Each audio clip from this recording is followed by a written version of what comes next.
Neste vídeo, abordaremos o tema dos anjos na Bíblia. Parte 1. Quem são os anjos? A primeira pergunta que enfrentamos é: quem são os anjos? Vamos consultar as Escrituras. Quando estudamos o Antigo Testamento, por exemplo, descobrimos que os anjos são mencionados 108 vezes. Os anjos intercedem na vida dos anciãos, Abraão e Jacó, como o livro de Gênesis mostra. No livro de Êxodo, Moisés também encontrou anjos durante o período de peregrinação no deserto. Êxodo 14, verso 19 diz: Então o anjo de Deus que ia adiante do exército de Israel se retirou e ia atrás deles. Também a coluna de nuvem se retirou de diante deles e se pôs atrás deles. No total, a palavra anjos ou anjo aparece 32 vezes no livro da lei, nos escritos de Moisés. Os anjos de Deus são apresentados nas Escrituras como a hoste dos céus. Os anjos são seres reais, não figuras míticas ou opiniões. São personalidades espirituais e têm um impacto físico. Assim como o mundo demoníaco está oculto, o mundo angelical também está oculto. Os anjos nos cercam e seu impacto dinâmico é inegável. Embora você possa não vê-los, não há nada que os anjos de Deus não observem. Talvez não possamos tocá-los, mas os anjos tocam as pessoas. Você não pode lidar com eles, mas eles podem destruir reis. Na Bíblia, o Senhor escolheu um anjo específico para ir adiante de Moisés para o Egito, e ele sozinho arrasou uma nação inteira. A invencibilidade é uma característica importante dos anjos de Deus. Essa característica indica a diferença entre demônios e anjos. Apenas as hostes do céu se destacam em força. Salmo 103, 20 diz: Bendizei ao Senhor, anjos seus, magníficos em poder, que executais a sua palavra, obedecendo à voz da sua palavra. Apocalipse 12, versículos 7 a 9 nos diz: E houve uma guerra no céu. Miguel e os seus anjos lutaram contra o dragão, e o dragão e os seus anjos lutaram também, mas não prevaleceram, nem mais se achou no céu o lugar deles. E foi precipitado o grande dragão, a antiga serpente, chamada o Diabo e Satanás, que engana todo o mundo. Ele foi precipitado na terra, e os seus anjos foram lançados com ele. Em qualquer conflito, os anjos sempre têm sucesso em derrotar completamente a oposição. No mundo, vemos que os anjos nunca falharam. Não há nada que possa surgir contra você que se iguale à força deles. Eles formam os guarda-costas mais benéficos dos redimidos. Além de se destacarem na força física, os anjos também brilham em inteligência. A viúva de Tocoa e a sabedoria do rei Davi são comparadas à dos anjos. Mas meu Senhor é sábio de acordo com a sabedoria do anjo de Deus para conhecer tudo o que está na terra.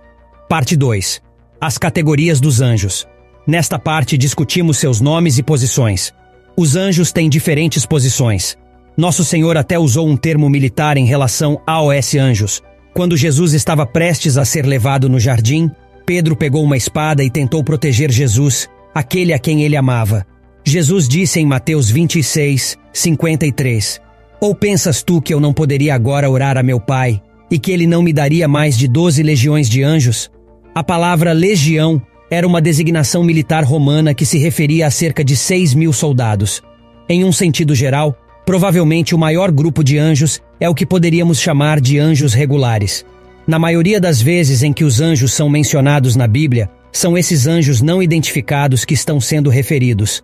Falar de anjos comuns pode parecer contraditório, pois como esses seres extraordinários poderiam ser considerados algo rotineiro?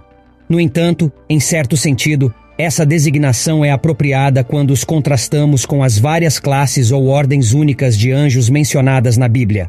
Querubins. Os querubins são a primeira ordem angelical a aparecer nas Escrituras. Eles aparecem logo após a queda de Adão e Eva. Gênesis 3 nos relata os eventos no Jardim do Éden. Seria possível para Adão e Eva estenderem suas mãos e comerem também da árvore da vida e viverem para sempre, depois de violarem o comando de Deus de não comerem da árvore do conhecimento do bem e do mal. Portanto, Adão e Eva tiveram que ser expulsos do paraíso terrestre. O Senhor Deus os expulsou do Jardim do Éden para trabalharem a terra da qual foram tirados. No entanto, o que impediria Adão de voltar ao jardim para desobedecer novamente a Deus? Gênesis 3, versículo 24, depois de expulsá-los, o Senhor Deus estacionou poderosos querubins a leste do jardim do Éden e colocou uma espada flamejante que se movia de um lado para o outro para guardar o caminho da árvore da vida. Que coisa terrível teria sido se Adão tivesse provado da árvore da vida e assim tivesse sido confirmado para sempre em sua natureza caída. Deus enviou um contingente de querubins grandes e confiáveis para guardar o caminho da árvore e impedir isso. Curiosamente, a subsequente aparição dos querubins na palavra de Deus diz respeito à recuperação do que foi perdido. Moisés recebeu instruções claras e específicas sobre como fazer vários móveis que seriam usados no tabernáculo, em Êxodo 25. O primeiro descrito foi o propiciatório e a Arca da Aliança, onde Deus se comprometeu a encontrar-se e comungar com Moisés. O que Deus desejou colocar sobre o propiciatório? Ele escolheu imagens dos querubins em ouro. Veja a interessante descrição que Deus deu a Moisés em Êxodo 25, versos 18 a 20. E farás 2 querubins de ouro batido os farás nas 2 extremidades do propiciatório. Farás um querubim numa extremidade e outro querubim na outra. De uma só peça com o propiciatório fareis os querubins nas 2 extremidades. E os querubins estenderão as suas asas por cima, cobrindo com elas o propiciatório. As faces deles uma defronte da outra. As faces dos querubins estarão voltadas para o propiciatório. Serafins. Um grupo diferente de anjos especificamente reconhecidos são os serafins. Serafim em hebraico significa aqueles que queimam. O capítulo 6 de Isaías nos fala sobre os serafins. O profeta Isaías registrou sua gloriosa visão com estas palavras: No ano em que morreu o rei Uzias, eu vi o Senhor assentado sobre um alto e sublime trono, e as abas de suas vestes enchiam o templo. Acima dele estavam serafins. Cada um deles tinha 6 asas.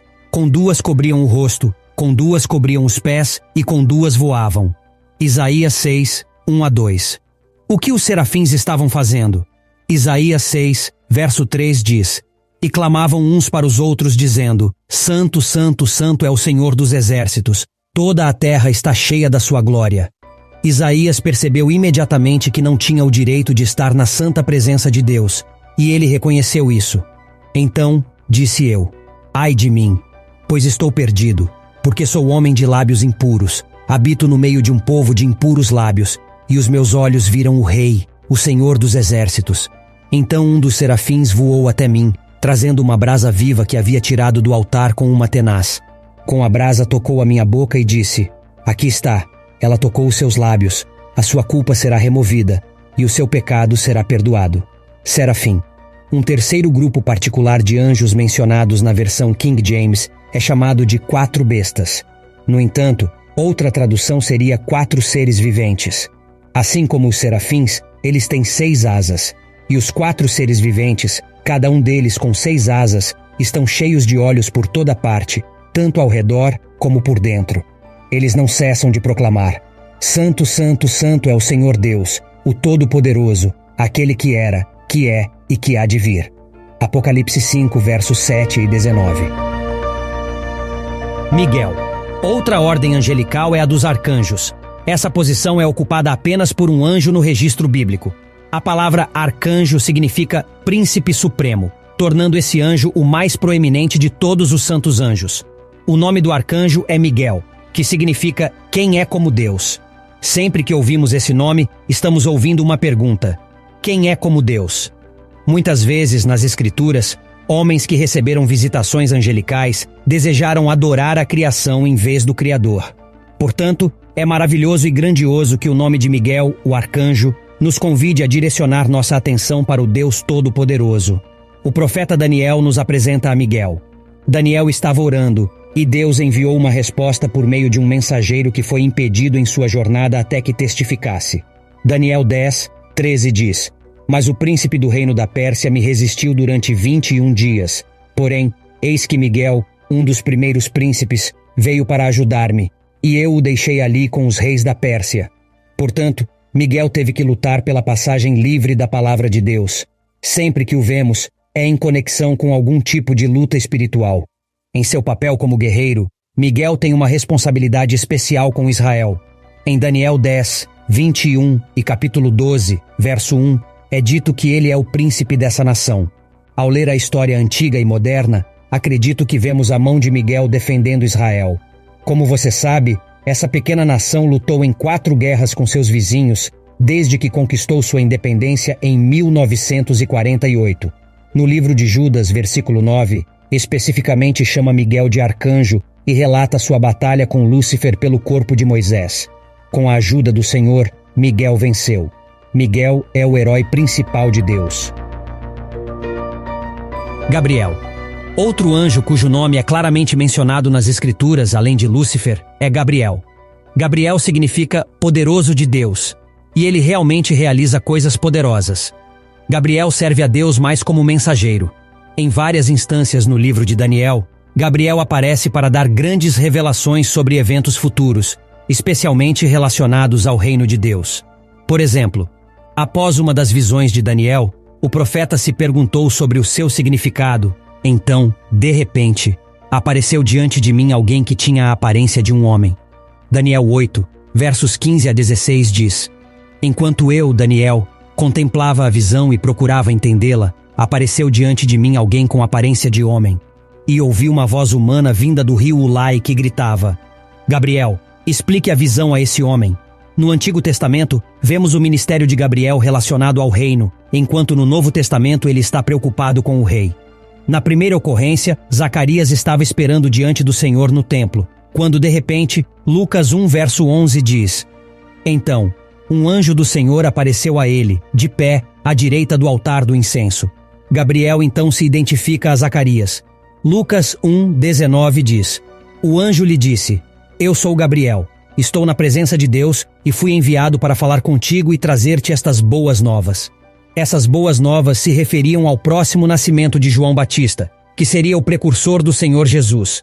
Foi o mesmo Gabriel que Deus enviou à cidade de Nazaré. Lucas 1, verso 27. A uma virgem desposada com certo homem da casa de Davi, cujo nome era José, e o nome da virgem era Maria. Que grande mensagem Gabriel tinha para dar a essa jovem senhora. Lucas 1, 31 a 32. E eis que conceberás em teu ventre, e darás à luz um filho, e pôr-lhe-ás o nome de Jesus. Este será grande, e será chamado Filho do Altíssimo. E o Senhor Deus lhe dará o trono de Davi, seu pai. Gabriel é aquele que trouxe a mensagem de Deus sobre o vindouro reino e o rei. Deus concedeu a esse anjo em particular uma enorme confiança e responsabilidade. Lúcifer. Descobrimos o nome original do anjo Satanás em Isaías 14, versículo 2. Essa linha não apenas o nomeia, mas também nos diz algo essencial sobre ele. Como caíste do céu, ó estrela da manhã, filho da alva. Como foste lançado por terra, tu que debilitavas as nações. Por causa de seu próprio orgulho e autoexaltação, ele perdeu seu lugar sublime no céu. Lúcifer desceu da graça divina do Pai.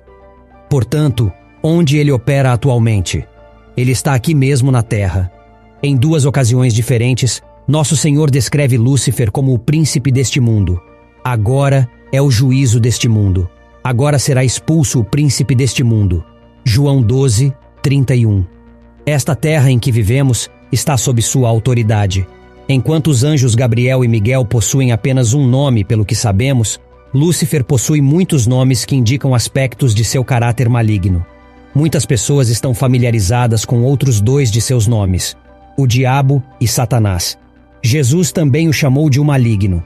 Não peço que os tires do mundo, mas que os livres do mal. João 17:15. O livro do Apocalipse lhe atribui uma série de nomes, incluindo o grande dragão, a antiga serpente, o destruidor, o acusador e o enganador. Santos e vigilantes. Existem várias categorias menores de anjos mencionadas na Bíblia, como os santos e os vigilantes. O rei Nabucodonosor da Babilônia afirmou em Daniel 4, verso 13: Eu via, estando eu nas minhas camas, e eis que estava diante de mim uma sentinela, um santo que descia do céu. Daniel 4:17 diz: Esta sentença é por decreto dos vigias, e a demanda por mandado dos santos, a fim de que conheçam os viventes que o Altíssimo tem domínio sobre o reino dos homens, e o dá a quem quer, e até ao mais vil dos homens constitui sobre ele. Daniel 4, 23.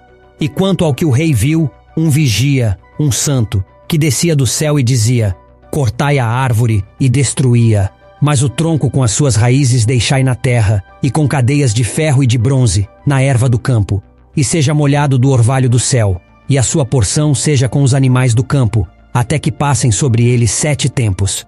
Será que esses vigias e santos ainda estão atuando hoje?